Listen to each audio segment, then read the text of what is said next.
Hello and welcome to Makeup with Indy. I'm Indy and today we're in the kitchen. And I'm stood so awkwardly to get good light on me. So you may see things behind me. I'm literally just like doing a back bend on the sink right now. But yeah, if you haven't read the title, guess what today is about? Cleaning brushes. So I'm going to go through a couple of things that I do to clean my brushes. Different ways of cleaning it depending on the product on it, why you want to use that product, how regularly you should be cleaning them, and yeah, just all around cleanliness. So let's get started. So these are my brushes. I'm not sure if all of them are here, honestly, but I have between 5 and 7 sets of brushes. These 1, 2, 3, obviously like 3 main sets that I use. The ones in the black one are what I've been using recently. Haven't cleaned anything yet for purposes of the video, but these two have been in storage. I think they're just a little bit dusty, but for the most part those are quite clean. So it's predominantly these that's going to be getting washed today. So I'm going to be using a couple of different things to clean my brushes. As a initial clean, gonna use the alcohol, which is these two here. This is 99.9% isopropyl alcohol. It's obviously flammable, as you can see, you know, all the warning labels on it. Using a well ventilated area, all that kind of stuff it's a proper chemical that you need to be careful with. Also, don't drink it, you will die. This one here is the only brush cleanser other than isopropyl alcohol that I've used that I've actually been like, you know what, that's actually okay. And then obviously we've got baby shampoo and then some olive oil. So I've mentioned in a video before about cleanliness, as in how important it is to have your hands and brushes and everything to be clean. This is because of bacteria, and I think a video kind of spoke a bit more about that. Should be up by the time that I've put this one up, but in case you haven't seen it, makeup brushes hold a lot of bacteria. We have a bacteria naturally on the skin, and that can cause problems if it gets inside.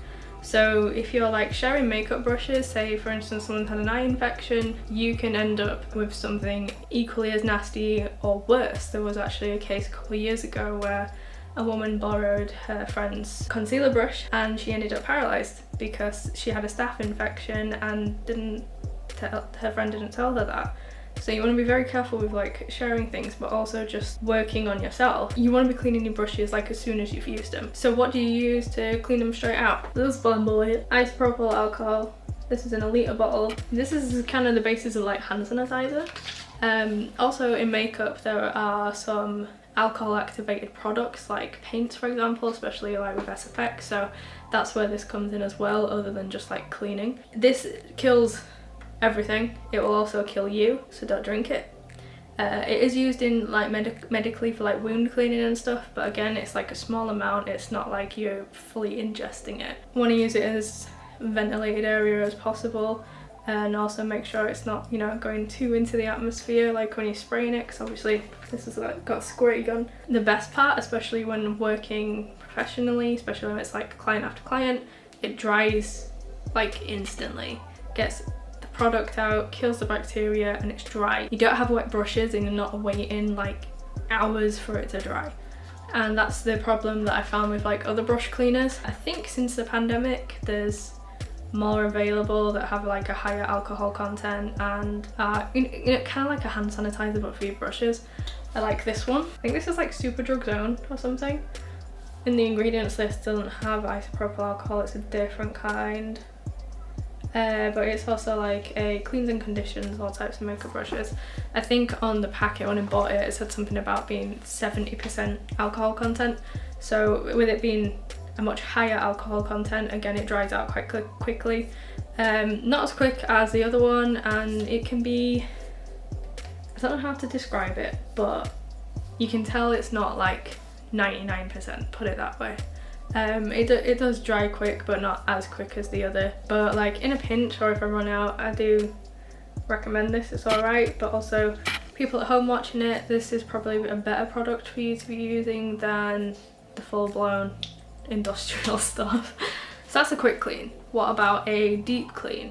because even though you've like, you know, you're cleaning out as much as you possibly can and you're killing the bacteria that has got on the brush, some product can still remain inside the brush, especially if it is a cream product. In SFX, for example, there's a lot more cream-based products used in that. But in regular makeup, foundations, lipsticks, eyebrow pomades, those sorts of cream products, they can linger in the brush as well, no matter how many times you've got a lot of alcohol in it. So that's where this comes in. Olive oil, or any other kind of like mild unflavoured cooking oil, but olive oil's pretty decent for the brushes. And you'll see how much this, like, you know, it grabs that product and it drags it out of there. That's exactly what you want. So then after that, if it's say like a more of a powdered thing, like eyeshadow for example, you probably won't need the oil, but also after you've cleaned something in oil, how'd you get that out? Baby shampoo. It's not as, is astringent the right word? I don't think that's the right word. But yeah, like, it's baby shampoo, it's more delicate, isn't it, than the whole regular shampoo or something like washing up liquid, which is pure detergent. So yeah, that is ultimately the final boss in this cleaning episode, baby shampoo.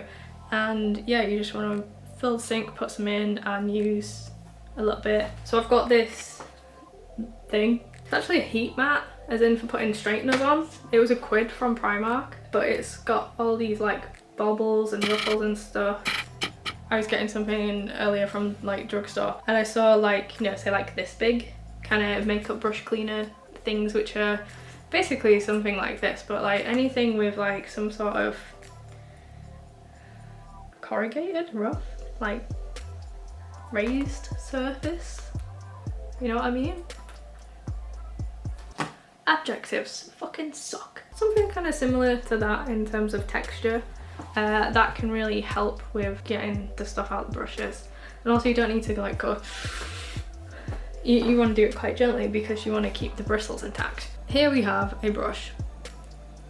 Wow. So all these bristles are glued together in this section here and then glued onto a handle. So when you're drying the brushes, you do not want to dry them this way because it's all going to run. So as in like if you put it in a pot. So imagine that's wet. What is going to happen in this scenario? All of the water is going to run down because gravity. And that is going to end up getting deep into the glue section and ultimately destroying the brush because it's all going to fall apart. You've like dismantled the glue essentially. Also this way, because it's like, okay, if gravity's running that way, we don't want the glue, let's put it this way. Bunk. What's going to happen then? You're going to completely misshape your brush. Like, I don't know if you can tell, but that is like, you know, yeah, you're gonna completely misshape the brush. Then it's gonna dry like that, and then you're gonna be like, what the hell is this like right angle going on? And that's not gonna be effective for using the brushes. So what you want to do is get a towel and just lie them all flat. You want to dry them horizontal, let them air dry, pat them off, reshape them, just let them dry. Okay, so let's get onto the practical side of washing out brushes. I realised I forgot to mention, if you use a beauty blender or several, you can put them in those little like net bags and actually put them in the washing machine along with like a towel load, and they will get fully cleaned out. Okay, so first up I'm going to show you eyeshadow brush. Yeah, that's a fair bit of product on there. And I'm going to show you with the isopropyl alcohol. Oh, come on, squirt, dude. Very gently spraying it as I don't want it to go too much in the atmosphere.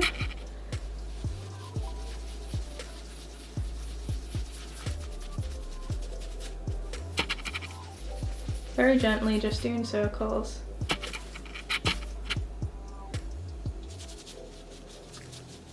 With it being a real hairbrush, it does kind of hold the pigment, stain a little, but that is majority of that out. So that's now ready for like the shampoo clean. Here's another eyeshadow brush. The end of that is usually white, but this time I'm going to use this one.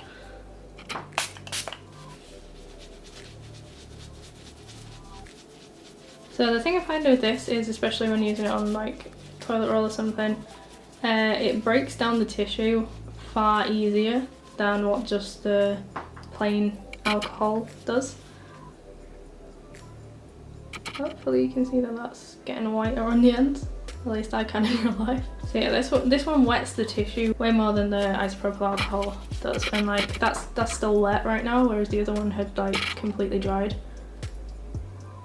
So here's those 2 pieces of tissue. This one is very wet. It's that's gonna fall apart in a minute. This one, yeah, it's wet, but the integrity of the tissue is still intact. Those were big words, damn. A little ramekin, a glass bowl. This is what you want for using oil, because if you use a plastic bowl, that is gonna subsequently absorb the oil and then the bacteria. So you want something that's like glass or stainless steel where that won't happen. So let me put a bit of oil in here and then I'll show you what happens when you put foundation on. So this is it before cleaning, and so I'm going to use alcohol on it now. And you'll see how much comes out of here with just alcohol. This is a much firmer brush, so you can go a little bit harder with it in terms of like scrubbing it.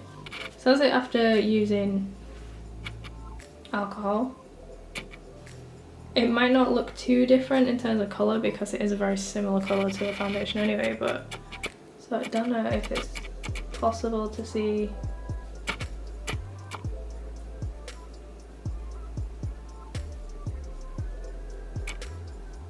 So now I'm going to dip it in oil.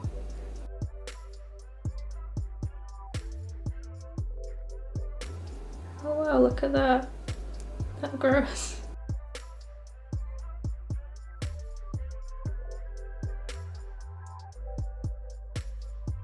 Lip brush.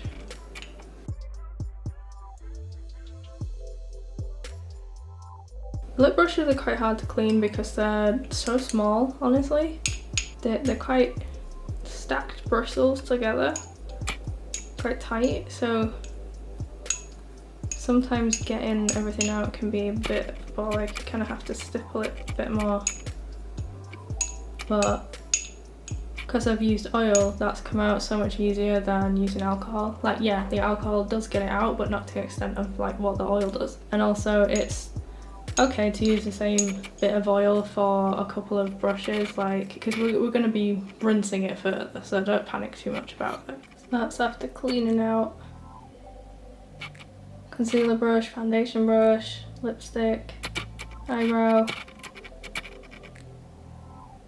Kind of grim, but basically all of the pre-cleaning is done now, as in I've gone through and cleaned them all with alcohol or oil.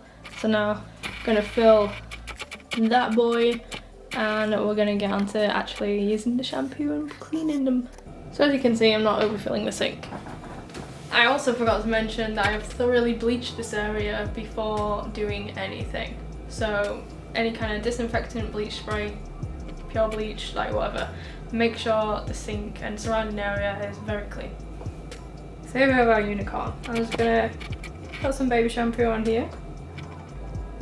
I tend to use around its eye area actually, because it's got more little dots and stuff. So just gonna dip it in the water. I'm just very gently rubbing it across. The quicker the brush soaks up, the cleaner it is. So if it's taking a while to like sud up, it's fairly dirty. That's where also the whole oil cleaning beforehand helps more as well. So just very carefully going around.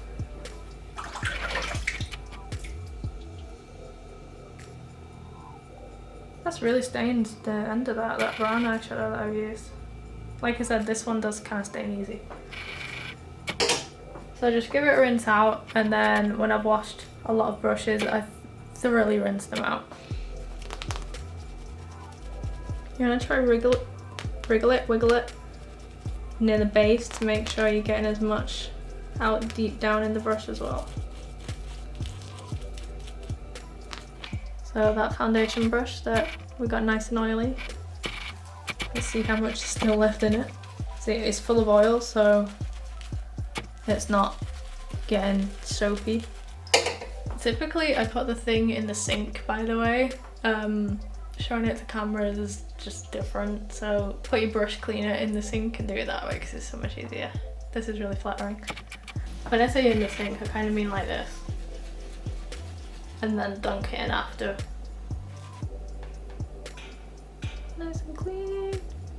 Bigger brushes, like the powder brushes, often need a bit more shampoo.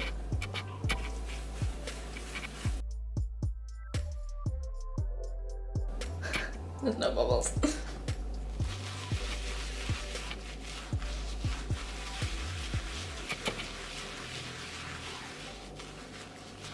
So I've cleaned all the brushes that were in the black set. They are now here. And that's how dirty the water is. So it's not that dirty really. Which, you know, proves I've cleaned my brushes. So I'm just gonna empty out this water and put a little bit of fresh water in to then thoroughly rinse out any suds and stuff that may still be in the brushes.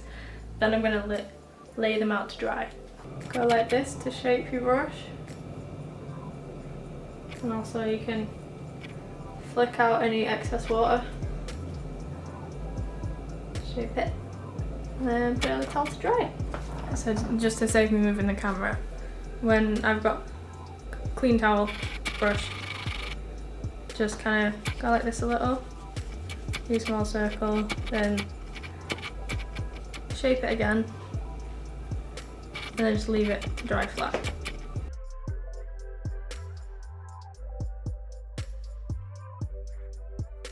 So that was today's video. Hope you enjoyed it, hope you found it informative. Let me know in the comments below if you did.